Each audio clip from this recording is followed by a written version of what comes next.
Good morning, my brothers and sisters. Welcome to episode number 92. It's one of our concluding summaries of Deuteronomy. The question today is, how can something 3,500 years old, the book of Deuteronomy, be so modern? So we're going to find the modernity of Deuteronomy in three examples. Number one, it was modern at the cross 1,250 years after it was written. It's modern in the bedroom, and it's modern when there's an ox in your driveway.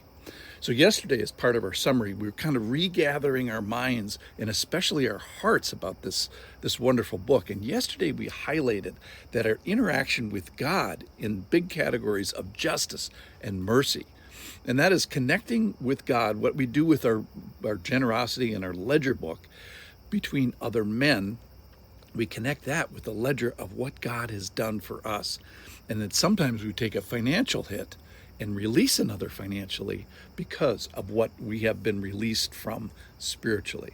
And we kind of demonstrate that we get what God's done for us when we do the right thing amongst our brothers. All right, let's get back to the modernity of Deuteronomy. I love how Deuteronomy is connected and influences directly activities in the New Testament. It's one of the most quoted books, but it's also one of the most obeyed books, even at the cross. So we're at the cross of Jesus, and the events of the crucifixion and burial of Jesus, we find people trying to specifically obey something that is in the book of Deuteronomy. So at the cross, it's the greatest accomplishment in world history. And at the cross, the passion of the Christ is where he demonstrates his passion for us. In a sense, all roads of Christianity and world religions, they all go through the suffering and death and crucifixion of Jesus and the resurrection. So there's one thing I want to point out, and I pointed it out when we did it the first time. So don't let the crucifixion go unnoticed, or this detail of the crucifixion go unnoticed. This is from chapter 21 of Deuteronomy, where it says, and if a man has committed a crime punishable by death, so that's Jesus, and is put to death, and you hang him on a tree or a cross, a wooden cross, verse 23, his body shall not remain all night on the tree, but you shall bury him the same day. For a hanged man is cursed by God. You shall not defile your land, that the land your God is giving you for an inheritance. So the reason that Joseph of Arimathea and Nicodemus get Jesus off the cross is because what they know from Deuteronomy. So they got Jesus off the cross, not realizing that Jesus had become this curse for them. And even the sin of putting him on the cross was paid for by the spiritual work that he did on the cross. So we find the shadow of the cross even here in Deuteronomy. And in the sense, Deuteronomy becomes modern at the cross. All right, a second thing about Deuteronomy is the moral principles of sexual conduct, or what happens in the bedroom.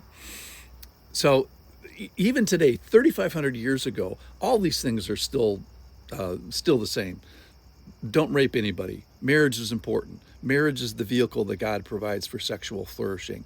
The grievousness of sexual sins affects individuals, spouses, parents, and the whole society. Don't have sex before you are married. Don't have sex outside your marriage after you are married.